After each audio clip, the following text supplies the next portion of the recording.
Fala rapaziada, hoje a gente vai analisar um episódio de Rick e Morty que me fez entender que tudo é um grande absurdo. Esse episódio é um dos mais simples da série inteira, mesmo assim pode causar bastante reflexão. Ele é um episódio da primeira temporada, onde ainda não tinha acontecido tanta coisa quanto nas últimas, então aqui a gente ainda tem os personagens mais centrados do que o habitual. Bom, pelo menos na medida do possível, né? Porque ninguém que viva tantas coisas como eles pode ser bom da cabeça. Mas esse aqui é, na minha opinião, um dos melhores episódios, porque ele é cheio de plot twist até o seu final, que é surpreendentemente bom. O episódio começa com a família inteira reunida assistindo uma novela meio chata na TV. Só que o Rick diz que tá achando muito ruim e decide apresentar a TV interdimensional pra eles, onde passam várias bizarrices. E uma delas são as realidades alternativas que podem aparecer, como por exemplo o mundo onde o homem evoluiu do milho, o que seria muito estranho, mas legal ao mesmo tempo. Falsa. Então, seria melhor se as pessoas fossem milho? Sim, Jerry, seria.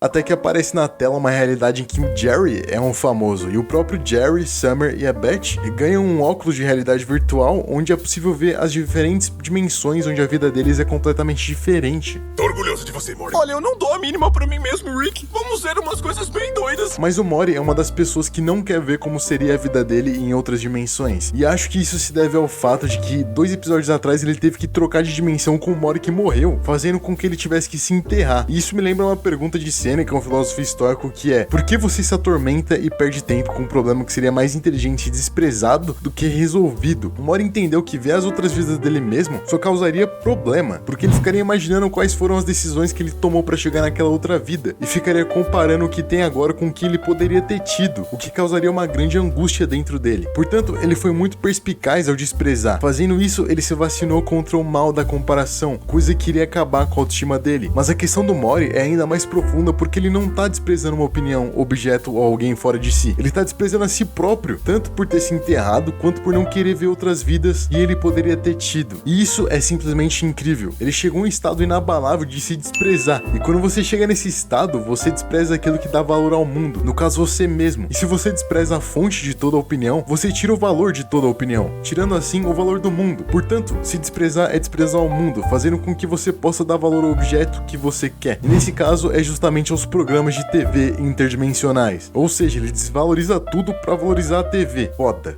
Muito foda. O episódio continua e a gente tem umas figuras tipo Johnson, formiga nos meus olhos, que é literalmente isso mesmo. Um homem que não enxerga nada porque tem formiga nos olhos e também não sente nada. Ele começa a falar sobre essa condição de nascimento, que é de não sentir nada, porque os nervos dele são assim. E ele nunca teve a sensação de toque. Então nunca sei o que está acontecendo. Tô em pé, sentado, sei lá. E essa cena foi uma das que mais me deixou tiltado nesse episódio, simplesmente porque é absurdo demais. Tem um cara pegando fogo com formiga nos olhos passando na TV, e os dois estão simplesmente sorrindo, assistindo aquilo, tirando algum grau de satisfação, porque eles não estão simplesmente assistindo, eles estão com sorrisinhos no rosto. E isso tudo me lembra um filósofo que pensaria exatamente a mesma coisa que eu, o Albert Camus. Todo mundo chama ele de Albert Camus, mas eu falo Albert Camus mesmo, porque é muito mais brasileiro, muito mais foda. Ele basicamente propõe exatamente isso que a gente sentiu assistindo esse episódio de Rick e Morty. Não tem lógica nenhuma, nada do que tá acontecendo nessa TV interdimensional. E isso me causa uma insatisfação, porque eu procuro a lógica e eu não vejo uma. E se isso estivesse acontecendo no mundo real, seria mais absurdo do que em uma série animada. Mas será que a gente precisa ir tão longe a ponto de ter que existir um Johnson formiga nos olhos pra pensar que a vida é absurda? O próprio fato de que as coisas existirem por si só já não é um absurdo. A gente tá literalmente no meio do nada em uma rocha gigante contra as rochas menores, e água e fogo e vento e tudo isso reunido no mesmo lugar, e que de alguma forma a gente não sabe quem criou o que a gente chama de vida. E você ainda me diz que essa merda toda não é absurda? A gente pode até tentar procurar sentido nas coisas por um breve momento. Nós criamos o que chamamos de ciência, e essa será a lógica por trás de tudo isso, e isso vai tentar explicar o absurdo, mas o absurdo é muito maior do que a gente pode prever, e a ciência só vai mostrar mais questões que a gente não vai conseguir responder por um longo período, e eu prevejo que as nossas respostas serão menores do que a nossa ignorância. Todo o tempo do mundo não será o suficiente para a razão conhecer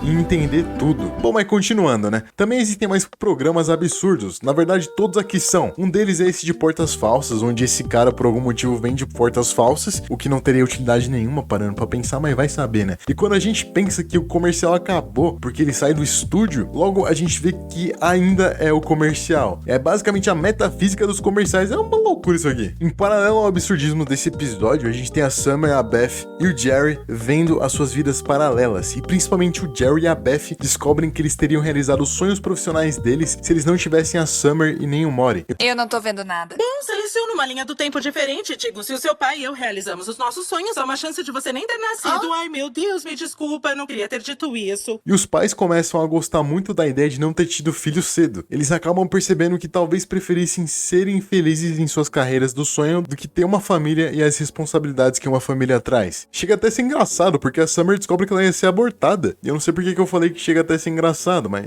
beleza. E parece que vocês estão olhando vidas alternativas e percebendo que essa aqui não é tão boa, né? O Mori e eu estamos curtindo. Eu não quero contar vantagem nem nada, mas acho que vocês apostaram no cavalo errado. E eles realmente estão se divertindo muito mais assistindo aquilo, enquanto os três ainda estão brigando pelas vidas que eles não têm e que eles não podem mais ter, porque já fizeram as suas escolhas. A Beth e o Jerry são pais muito irresponsáveis porque eles jogam toda a culpa de sua infelicidade em cima dos filhos, como se o filho fosse o culpado pelas péssimas decisões tomadas pelos pais. Na verdade, o filho não é a causa e sim a consequência das decisões, que podem ser ou não péssimas, e nesse caso parece que era melhor que eles nem se conhecessem. A gente tem até essa cena da Beth, como ressaltou meu amigo Yuri, tentando beber da própria caixa de vinho, e quando você tenta beber da caixa de vinho em vez da garrafa de vinho, é que a coisa tá realmente feia. A Summer fica muito triste com toda essa situação, se culpando pela miséria que não é culpa dela, e o Mori vai tentar de alguma forma consolar ela, e ele consegue da maneira mais existencialista possível, contando pra ela que todas as manhãs ele toma café perto do próprio cadáver adormecido, que o Rick e o Mori pegaram o lugar de outros Rick e outro Mori que morreram, e que agora vivem como se ali fosse a sua dimensão original, mas não é. Mas não ser original não é importante, porque Ninguém existe com propósito, ninguém pertence a nenhum lugar e todo mundo vai morrer.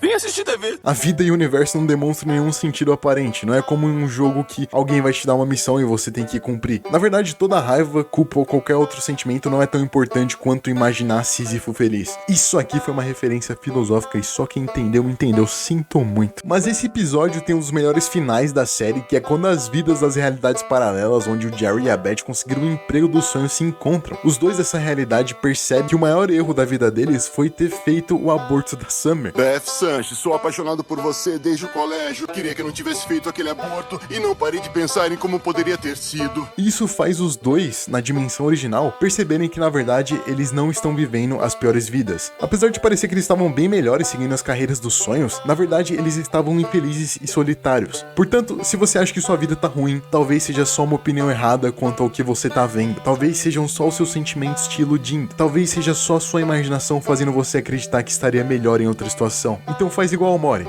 Se despreze, mas ao invés de assistir TV interdimensional, assiste os outros vídeos desse mesmo canal aqui.